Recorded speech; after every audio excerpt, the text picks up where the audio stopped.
Imagine gaining a world-class education from the comfort of your living room, with the freedom of managing your own time. Online universities promise the world, but are they really the golden ticket to knowledge that we think they are? Or is studying online a path full of challenges and frustration? In this video, I'm trying to answer this and a few more questions. A quick word before we begin: things might differ, of course, from online school to online school. I can only talk about my own personal experience with the IU, the International University. It's a university based in Germany where you can study in German and English. That's where I'm doing my bachelor's degree of fitness economy right now. So this is the perspective I'm taking here. Okay, let's start with the positives of online learning. For me personally, a big part is the flexibility.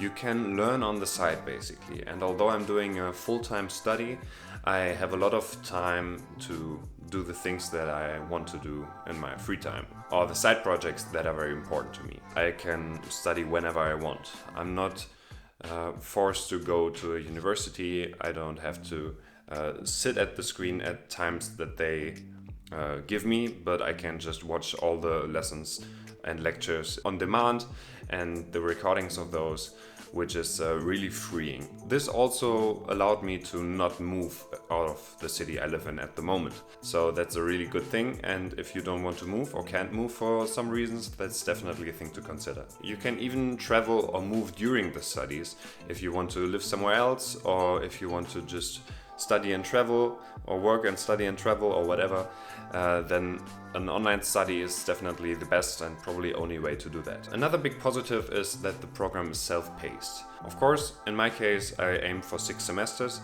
but I still have another year on top that I can, in theory, use for my studies. And the way the study works is that you can decide when to pick which courses, which is really cool. From my personal experience, it's not the way it works with offline studies.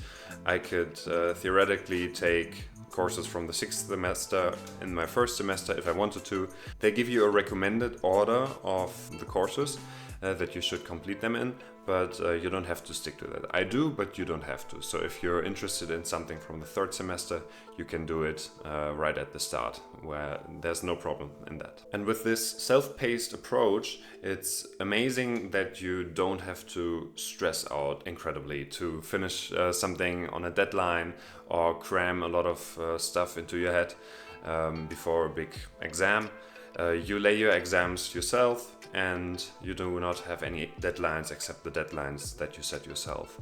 And I understand that that's not for everyone, but for me personally, who has had quite some bad experiences with that in offline studies, it's definitely something that works for me, and so far it's going pretty well. Because instead of cramming all the contents of your study or of that semester into 3 months and then have 3 months off, you can put all the things into a period of 5 months and then have a month off if you like to do that, or you just keep the daily workload to a minimum and stretch it over 6 months, but then have a continuous learning journey basically in your studies.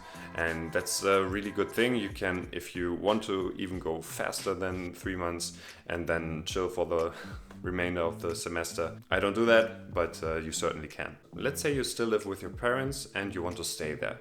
Then you probably don't have the biggest amount of options when it comes to studying. The great benefit of online studies is the variety of classes.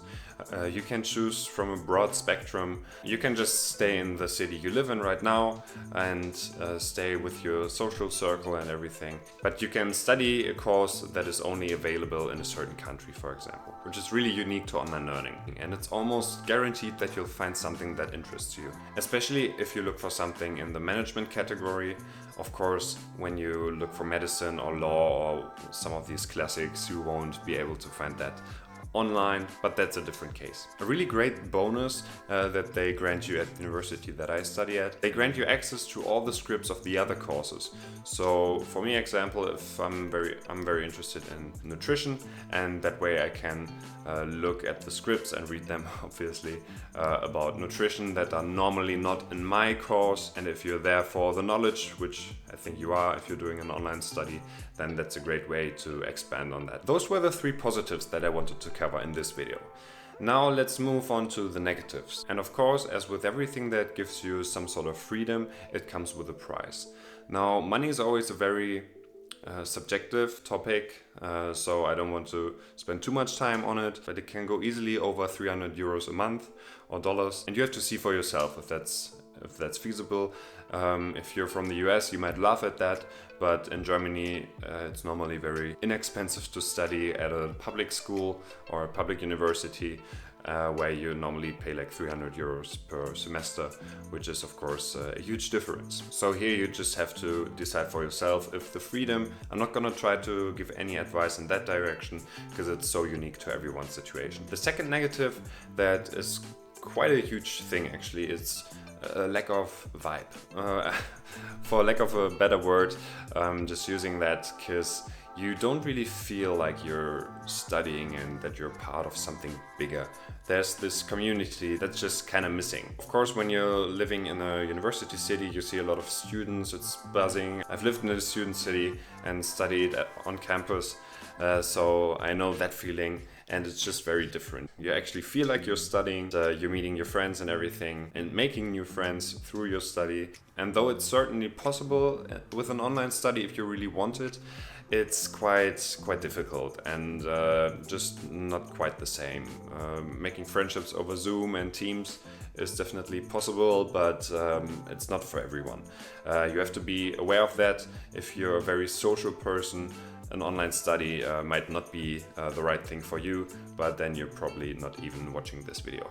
The last negative point that I would like to emphasize is actually deriving from one of the positives, because the self-paced learning can actually turn on you. If you don't have really good self-discipline and great time management, it can get too much very quickly. So to make that decision, you really have to listen to yourself and know yourself a little bit, and also see how you work throughout your previous studies or your previous school assignments. If you're really in need of someone to push you all the time, then an online study is maybe not the best thing for you. I mean, there are ways to get like an accountability partner, and they're also very forthcoming with student counseling. So there's definitely a support system built into the studies, at least at my university.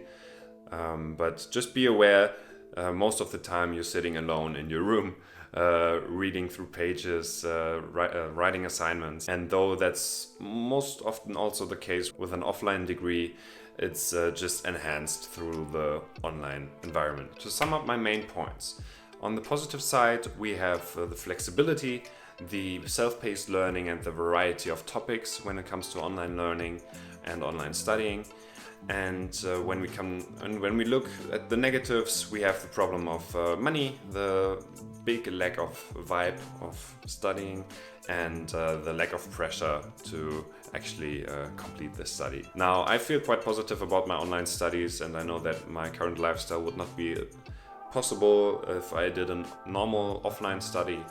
So I'm really quite happy with my decision, but I definitely see that it's not for everyone. So I hope this video was helpful to you. And now if you're looking for something to boost your productivity, then definitely check out my video about Ali Abdaal's book, Feel Good Productivity, and then hopefully we see each other in my next video. Bye.